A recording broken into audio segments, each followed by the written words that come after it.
dreadful fiscal situation in the state of New York. Dreadful. We cannot pass this on to local municipalities and local governments. After recent talk of cutting state aid, Schenectady emerged with funding intact. But Governor David Paterson is bringing back the legislature for an emergency session next month. And with billions in revenue lost from Wall Street and an economic crisis still unfolding, Schenectady Mayor Brian Stratton says he is waiting for the other shoe to drop. And what we're concerned about is that any cut to our state aid is only going to have a reciprocal impact on local taxes. This is a busy time for state lawmakers with an election just around the corner. Farley, a Republican, is being challenged by Democrat Fred Goodman. A member of this council, Democrat Mark Blanchfield, is running against Amador, a Republican. But this give and take centered on the state's finances and what they mean for Schenectady. And I realize this is, these are in uncharted waters and unpredictable fiscal times, but we have to fight for what we need. That means getting the full amount of state aid expected for this year and next. Now, Farley pledged to fight for Schenectady, but he cautioned that any extra money for new programs will be almost impossible to come by. Reporting live in the newsroom, Kumi Tucker, News Channel 13. Thank you, Kumi. New York Attorney General Andrew Cuomo says he has reached settlements with the wife and brother of a state court of claims judge who were accused of inappropriately receiving school pension benefits. The attorneys received the benefits as if they were school employees, while actually they were working as outside contractors. M. Cordelia Cahill must repay $270,000 she received through the Hamilton-Fulton-Montgomery-BOCES program. She's the wife of Judge Richard Seiss, whose court hears lawsuits against the state. John Seiss, the judge's brother, has to repay $35,000 that he got from the same BOCES payroll. Critics say a recent audit critical of Albany County DA David Soares is politically motivated. Elected officials from around Albany County held a news conference to protest a recently released audit of the DA's office by County Controller Mike Connors. Connors contends there is money missing from the DA's office and that Soares mishandled thousands of dollars. The elected officials say the release of the audit 4 weeks before Election Day is suspicious. They're alleging ties between Connors and Soares' Republican opponent, Rodger Wyland. If anybody doesn't think this is politically motivated as an audit, they're naive. This is a political audit, and they should not allow political audits in the United States. So we're really calling on the comptroller and on county government in general to let the government tools be government tools and keep the politics out of it. Soares disputes Connors' findings and says he is going to hire a forensic auditor to investigate. If you would like to read the Comptroller's audit, we've posted it on our website. Just head to WNYT.com and follow the link. Albany lawmakers are considering a curfew for children in the city. The proposed curfew would require young people under the age of 17 to be indoors overnight. Anyone found violating the curfew could face fines. It's not the first time that the idea of a curfew has surfaced in Albany. Supporters say it will fight crime and help families. Critics argue it's not an effective solution and that crime also happens during the day. And lastly, I don't think that the Commons Council is more equipped to tell parents what time their child should come in the house. That's a parent's decision, and it should be left up to the parent. If parents have the support by the police and the elected officials, then some of our children's lives will be saved. The curfew legislation was sent to committee. Time now for a look at your first warning forecast. Here's Chief Meteorologist Bob Kovachick. All right, thanks, Jim. Lydia, good evening, everybody. On a clear, chilly night, we had a little light rain and showers around this morning, but skies have cleared, as you can see very nicely over the course of the last few hours. A chilly high-pressure area building in from Canada will allow temperatures to drop steadily tonight with calm winds and clear skies and a fairly dry atmosphere. Temperatures will drop to near or in some cases below the freezing point by early tomorrow morning. Sunrise at 7 a.m. In town, 34 degrees on average with lots of sunshine to begin the day, and the sun will be with us through the day with temperatures moderating a bit to low 60s by late afternoon. We'll have much more of the weather for you in just a few moments. Coming up, terrorized customers. An armed robbery at a store in Wisconsin is caught on tape. A bank in Albany is held up for the second time in 2 weeks. And a painting that was stolen from a hotel in Saratoga Springs has been returned to the artist. Coverage you can trust. With Jim Kambrich, Lydia Kulbida, meteorologist Bob Kovachick, and Rodger Wyland on sports. This is News Channel 13, live at 11. News Channel 13 is sponsored by Nissan, who reassures you that the cure is coming. And by MVP. Learn about TriVantage and MVP Healthcare's other exciting new plans at joinmvp.com.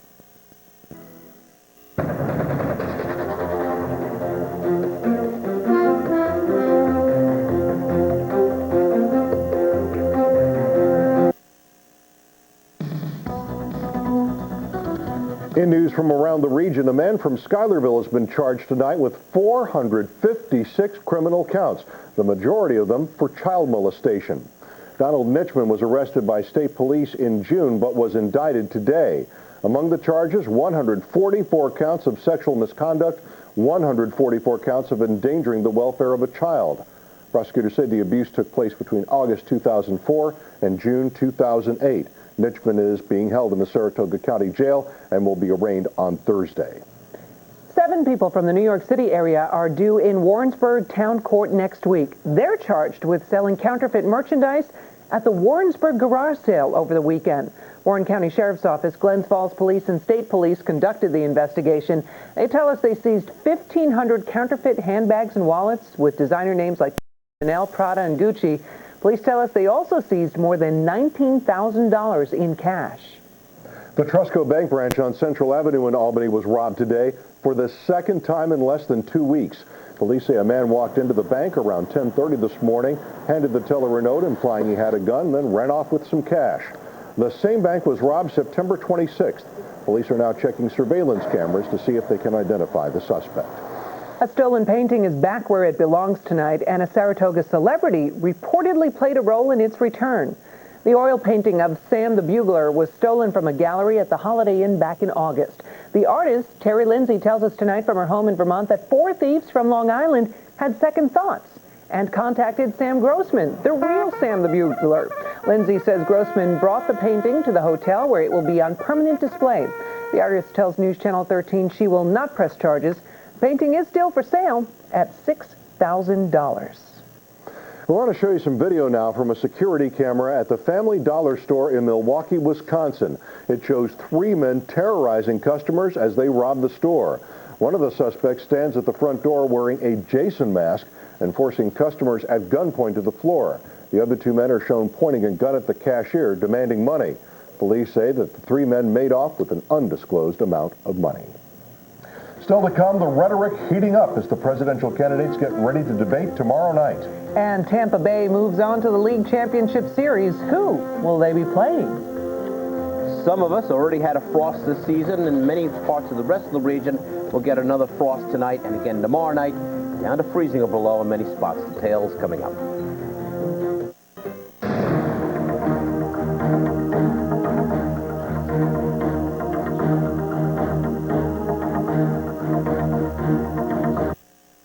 Now, your first warning weather with meteorologist Bob Kovachick. And good late evening, everybody. A fire would be nice tonight and tomorrow night. A couple of chilly, frosty nights and early mornings ahead with temperatures down to and in some cases below the freezing point over the next couple of days. But milder weather will be on tap here as temperatures head up towards 70 or so Wednesday, Thursday, and Friday. And still, we'll introduce at least a slight chance of some showers arriving Friday or Friday night.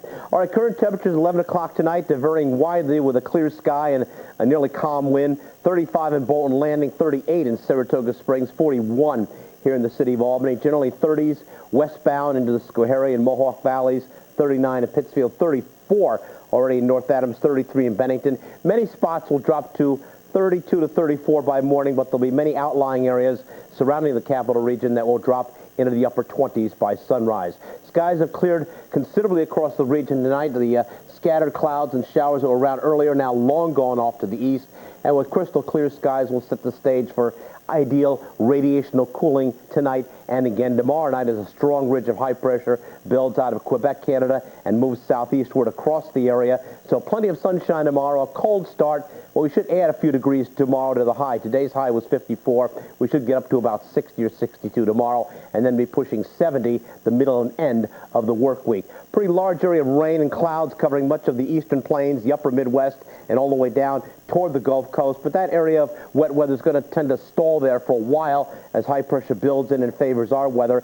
Eventually, a chunk of that moisture may arrive here along about, as I mentioned, Friday or Friday night. So for tomorrow, a cold start with frost and freeze likely, then a milder afternoon, plenty of sunshine. Highs tomorrow in most of our communities will reach the high 50s to, excuse me, to right around the 60-degree mark. Lots of sunshine across the rest of the area into the Catskills, Tannersville, and on east into the Berkshires. 57 tomorrow at Lee, Lenox, and Dalton. 60 tomorrow up around Brunswick and Troy. All in all, a very pleasant day. And check out our temperature trend for the next week. Kind of up and down. Near 60 tomorrow. Then we get to around 70 on Wednesday and Thursday. Down a little bit on Friday and Saturday. And then mid-70s on Sunday.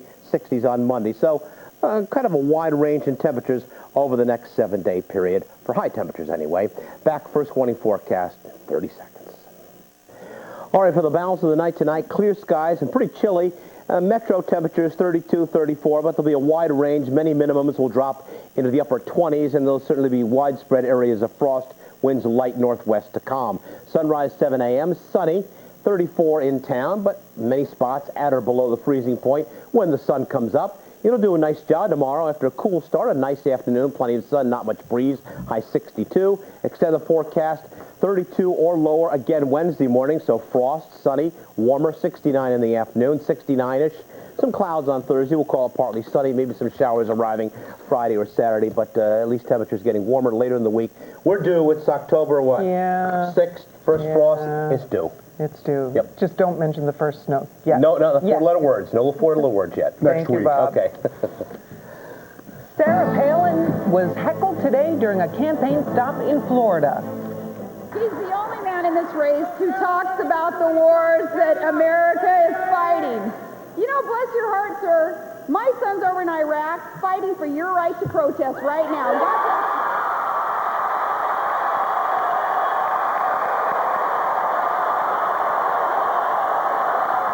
According to the latest CNN poll, 43% of Americans say Sarah is qualified to be president if necessary.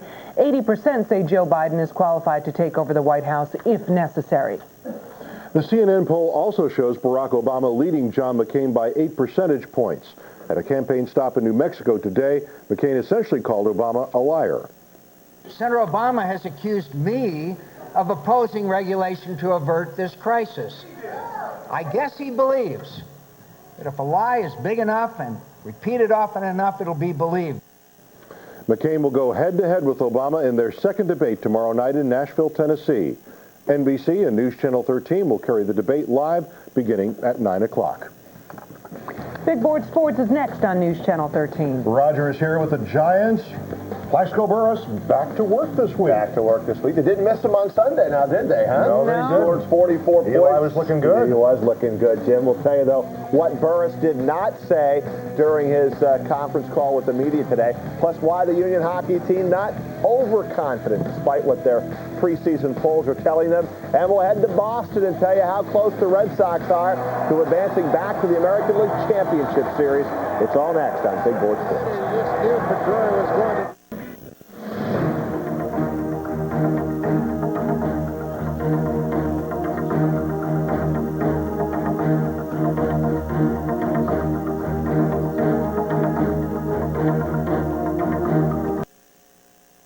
Now, Big Board Sports with Rodger Wyland. And the Boston Red Sox looking to eliminate the LA Angels in 4 games in advance to the ALCS. Game 4 tonight, Fenway Park, Boston. John Lester against John Lackey, no score in the 5th. Boston pushes a couple across. Dustin Pedroia off the Green Monster left. Jason Varitek scored 2-0 Boston. John Lester was brilliant for 7 innings, but here in the 8th, Torrey Hunter comes through in the clutch. A 2-run single off Justin Masterson, and we are all tied 2-2 there in the 9th inning. Meanwhile, in Chicago, Tampa Rays looking to eliminate Chicago And center fielder B.J. Upton back-to-back solo shots off Gavin Floyd in the first and the third. Rays first baseman Carlos Pena added 3 hits and drove in a pair. 6-2 Tampa after 7. Grand ball for a pitch the final 2 innings. Gets Ken Griffey Jr. to end it. And yeah, the Rays continue to be the best story of this season. And only their first ever trip to the postseason. They are now headed to the ALCS opposite either Boston or the LA Angels. And this year it started in spring training. We all, came together and said, well, we're going to play team ball, and that's exactly what we do day in and day out. And we don't expect any less. We feel like we belong, and it's showing right now. But next stop, I don't know who it's going to be, but we'll be ready for him. All right, to the NFL, Giants wide receiver Plaxico Burress had a conference call with the media today and really never apologized for not showing up for work a couple of weeks ago. He did say that he should have made a phone call, but outside of that, he wouldn't change a thing. He would do it again. Family comes first. Burress will play a week from tonight in Cleveland. Former Giants offensive coordinator Sean Payton and the Saints hosting the Vikings on Monday Night Football. Quarterback Drew Brees to Devery Henderson from 17 yards out.